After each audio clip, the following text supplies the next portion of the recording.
Bismillahirrahmanirrahim. Elhamdülillah. Vessalatu vesselamu ala Resulillah. Assalamu alaikum wa rahmatullahi wa barakatuh. Hurmat cemaat. Men sizlerge hazır Türkçe şahadat tilindägi İbadatul İslamiya kitabyn, ýagny İslam kuşlukları atly kitabynyň Qurbanlyk jaýynda okup beremin. Rabbi yassirli wa la tu'assirli, sahhil alayya ya Rabbi wa tammim bil khair. Bismillahirrahmanirrahim. Birden awdaryp gedem, başa kişini okup.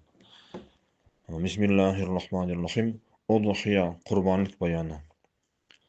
Savol savol qurban ma'nasy nädir? Jawab Allah Taala üçin buguzlangan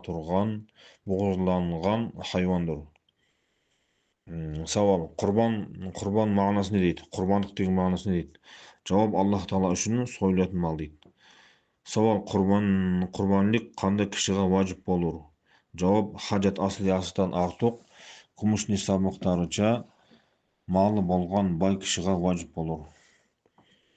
Savol qurbanlyk kандай kişige wajyp bolat? Ýani dini wajyp bolat, ýani dini mündet bolat diýdi.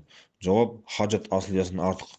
Hajat asliýa dep ýani gündelikde bala çakan işim jeýdin, kiyim geçeklerine jumsaýdyn, bala çakan bagak jumsaýdyn, sonday nesini artyk, ýani gündelikde kajetliligine artyk qorada sawup jeden syryndan, minetip maşinasynyň, kölüginden artyk sonday baý ünetini ustab atgansyndan mal dönýesi bolsa, şonu hajat asliýa dep ataydy. Şondan artygyny hajat asliýasyna artyk anda dönýe dep ataydy da. Sonday negizgi kajetliligine artyk altyn mölçerinden 85 gram altynda bolgan nemesi şol mölçerinde akçasy bolgan bay kişige wajyp mündet bolat diýdi qurbanlyk soýu. Qurbanlykty kaýsy wagtda soýulat diýdi. Jawab ayt güni, qurban ayt güni, ýagny Zulhijja aýynyň 10-njy gününde qurban ayt namazyny okup bolgandan soň soýulat diýdi. Ýagny Huda galasa ýerden 6-njy mawsumda qurban ayt goý ýerden Huda galasa ýerden. Şu ýerden azynda qurban ayt namazyny okup bolgandan keyin soýulat diýdi. Qurban ayt namazyndan burun soýu dürüst bolmaýdy. Savol ol kunu, ýani birinji qurban ayt güni ýerden 6-njy mawsum güni soýulmasa ne diýdi? Jawab onda ikinci qurban ayt, üçüncü qurban ayt, ýani 6-njy mawsum güni soýulmasa 7-nji, 8-nji güni, ýani 3 gün içinde soýsa dürüst bolat diýdi. 3 qurban ayt güni 3 günde soýsa dürüst bolat diýdi. Savol odan keyin 4-nji güni 3 gün qurban ayt ötüp 4-nji qurban ayt güni 4-nji güni qurban ayt ötgenden keyin 4-nji güni soýu dürüst bolamady diýdi. Jawab dürüst bolmaýdy. Öýtkende qurban aytdan keyingi 4-nji güni gün batgandan keyin qurban ayt güni 3-nji qurban ayt güni gün batgandan keyin qurbanlyk soýunyň wagty ötüp ketdi diýdi. Çykyp ketdi diýdi. Qurbanlykty tünde soýu dürüst bolama? Jawab dürüst bolmaýdy diýdi. Makruh bolat diýdi. Ya makruh ýani jagymsız, ünamsız isde makruh bolat diýdi. Ýani dürüst bolmaýdy diýdi. Savol bir kişi birinci qurban ayt güni birinci qurban ayt güni, ikinci qurban ayt güni, üçüncü qurban ayt güni qurbanlyk soýulmay kalsa, ýani 3 gün içinde qurbanlyk soýulmay kalsa, ne diýdi? Ýani bay kişide, mesela bir kişi bay kişi qurbanlyk salgy samakçy edip, qurbanlyk moýuna wajyp bolupdyr. Birak 3 gün içinde bir jagdaý bilen soýulmay kalsa ne diýdi? Jawab qurbanlyk üçin algan malyny nemesi sol malynyň bagasynyň mölçerinde akçany sadaka kılıp targatat diýdi. Sadaka kılıp beret diýdi. Kanday mallar qurbanlyk üçin soýu dürüst bolady?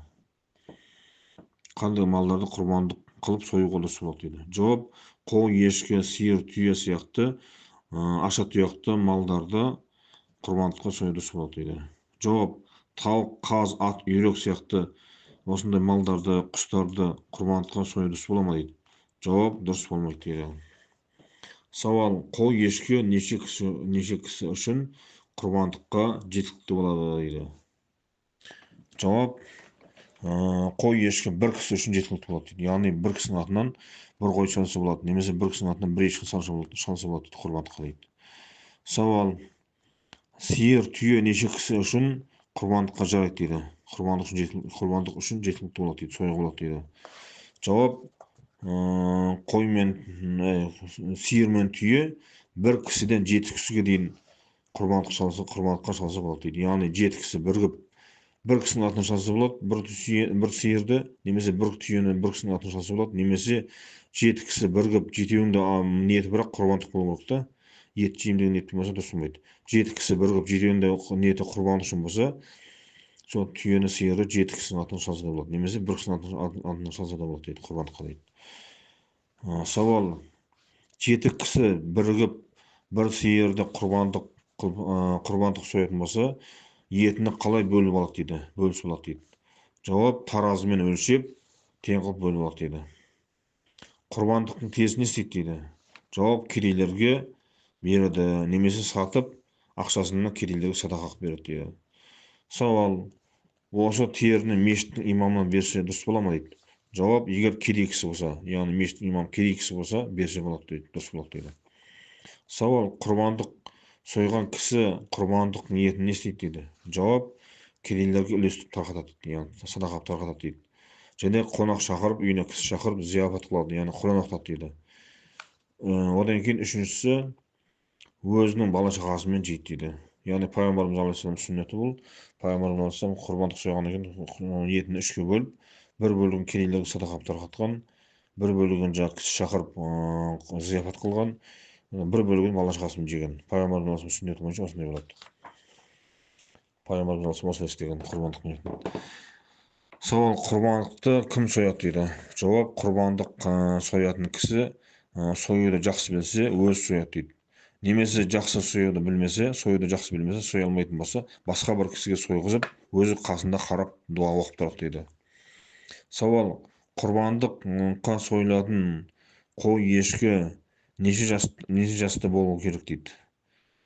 Қой мен ешкі 1 жасар болу керек дейді. Сауал: 6 айлық қойды құрбандыққа сою дұрыс бола ма дейді. Жауап: егер сол қой семіз және денесі үлкен, 1 жасар қой сияқты денесі үлкен болатын болса, дұрыс болады дейді. Сауал: құрбандыққа сойылатын сиыр мен өгіз неше жасар болу керек дейді. Неше жасар болуы лазым болады дейді. Жауап: толық 2 жасар болу лазым болады дейді. Яғни толық 2 жасар болу керек та сиыр малы. Сауал: түйе неше жасар болу лазым болады. Жауап: 5 жасар болуы лазым болады. Яғни 5 жасар түйе құрбандыққа жарайды деген. Одан жас болса жарамайды деген. Сиыр 2 жасар болу керек, толық 2 жасардан төмен болса жасы дұрыс болмайды деген құрбандыққа союы. Сауал: жынды болған, қотыр болған малдарды, немесе қыршаңқы болған малдарды, және мүйізі жоқ тоқал малдарды, және піштірілген, ақтар қылынған малдарды құрбандыққа осы малдар жарай ма дейді. Жауап: құрбандыққа жарайды дейді. Сауал: қандай малдар құрбандыққа жарамайды дейді. Жауап: өте арық малдар, және жүралмайтын ақсақ-тоқсақ малдар, және құлағының немесе құйрығының 3-тен 1-нен көбірағы, артығырағы жойылған, құрған малдар, және бір көзі немесе 2 көзі соқыр болған, көр болған малдар, және аузында ешбір тісі қалмаған өте кәр малдар, сосын желінің емшегінің желінің ұшы неғылған малдар, желінің ұшы кеткен малдар, немесе бір мүйізі түбіне жоқ, немесе бір мүйізі жарым жоқ малдар, сондай малдар құрбандыққа жарамайды дейді.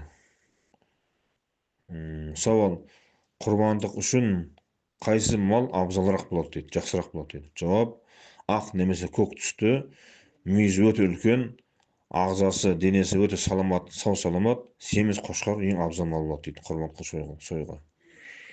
Енді басқа тақырып: құрбандық союдың тәртібі дейді. Қалай сойлады құрбандық дейді. Жауап: құрбандық қалай сойлады дейді. Жауап: жұмсақтықпен, мүлайымдықпен сойлайтын жерге алып келінеді дейді. Мал дейді, құрбандыққа сойланатын мал дейді. Пышақты малға көрсетпей қайрап алады дейді. Егер малға көрсетіп қайратын болса, ол макрух болады деген шариғатта, дұрыс емес дейді. Қайрап алады. Сөйтіп қыблаға туралап, сол жағымен жатсады дейді малды, сойлатын малды құрбандыққа. Сөйтіп сояды дейді малды. Бисмилlah, Аллаху акбар деп. Одан кейін жаны толық шықпай тұрып, терісін іремейді дейді. Терісін ажыратпайды дейді. Жаны толық шыққаннан кейін барып жолын үзіп кейін ірейді дейді терісін. Savol: Құрбандықты соятын кісі соятын уақытта не істейді дейді. Қайсы дұғаны оқиды дейді, құрбандық соятын кісі дейді, құрбандық соятын кезде. Жауап: осы дұғаны оқиды дейді. Бисмиллахир-рахманир-рахим. Аллахумма инна салати ва нусуки ва махяя ва мамати лиллахи раббил аламин. Ла шарика лаху ва бизалика умирту фа ана аувалул муслимин. Осы дұғаны оқиды дейді. Оның мағынасы: я Рабб, Аллах Тағала, менің намазымда, құлшылық ғибадаттарымда, тірілігімде, өлілігімде барша әлемнің егесі болған Аллах Тағала үшін болады. Аллах Тағала үшін осы құрбандықты союға бұйырылдым мен дейді. Бұл амал турасында мен өте кәміл сенушімін және бойсұнушымын деу мағынада деген арабша дұғаның мағынасы. Құрбандықты кім үшін болғандығын қалай белгіленеді дейді. Құрбандық шалынатын кезде шалынатын құрбандық кім үшін болғандығын қалай белгіленеді дейді, қалай айтылады дейді. Жауап: құрбандық иесі немесе құрбандық соятын кісі өзінің ана тілінде ей бар Құдайы, ей бар Алла, я Рабб, Аллах Тағала, осы құрбандықты пәленше ұлы пәленшеден немесе пәленше қызы пәленшеден қабыл етуге деп айтады екен. Одан кейін бисмиллахи Аллаху акбар деп малды бауыздайды дейді. Сауал: құрбандық соятын кісіге шаш алдыру, тырнағын алу дұрыс бола ма дейді. Жауап: қажыларға ұқсау үшін құрбан айы кірген кезде, яғни Зүлхиджа айының бірінші айы, жаңағы ол құрбандық негізі 10 Зүлхиджа ғой. Сол құрбан айының бірінші Зүлхиджасы, яғни кірген кезінде дейді, қажыларға ұқсау мақсатында тырнақ шашын алдырмай тұру ол жақсы дейді. Одан кейін қажыларға ұқсау мақсатында құрбан ай кіргеннен кейін құрбандық сойып болғанша шашын алдырмай тұру, тырнағын алмай тұру ол мұстахаб амал екен, яғни көркем, жақсы көрілген амал екен. Құрбандық сойғаннан кейін барып алатын болса, оның сауабы жақсы болады екен, мұстахаб амал екен. Яғни бұл құрбандық несі яғни сауап болып болады екен да. Құрбандықты сойып болғаннан кейін барып шашын алатын болса, Зүлхиджа айының 1-нен бастап шашын алмай, тырнағын алмай 10 күн күтіп, құрбан айттың бірінші күні құрбанды сойып болғаннан кейін барып шашын алатын болса, қажыларға ұқсау үшін оның сауабы көп болады деп жатыр, мұстахаб амал болады деп жатыр. Аллах Тағала баршаларыңыздың құрбандықтарыңызды, шалған құрбандықтарыңызды қабыл етсін. Құрбан айт мерекесі, мейрамы баршамызға құтты мұбарак болсын. Тыңдағандарыңызға рахмет. Аллах Тағала разы болсын баршаңызға. Әмин. Аллаху акбар.